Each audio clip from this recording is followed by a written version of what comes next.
How to turn off TikTok notifications. That's what I will show you in this video. But before we begin, make sure to subscribe to the channel and ring the bell to get notified whenever a new video is uploaded.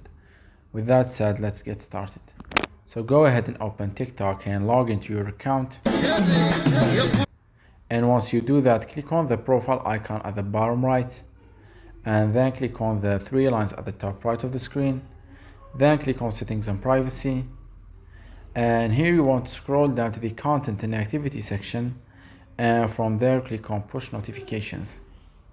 And here you will find all the notifications that can come from the TikTok app. So for example, if you want to turn a specific notification off, say for example the comments notification, you can simply turn the toggle next to it off, and you can do the rest with the others if you want to turn them all off, say for example like this way. Or there's another option from which you want to go ahead and open your settings and then scroll down to apps, then search for TikTok.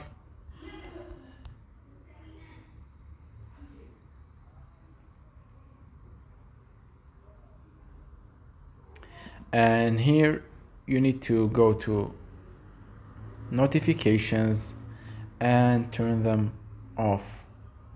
This way you won't get any notifications from the TikTok app without going through the last step. If you can see, when you go back here, you will see that all the push notifications are off, as you can see the toggle at the top. So that was it for this video. That's how you can disable notifications on TikTok. If you have any questions, please leave them in the comment section down below. With that said, see you in the next video.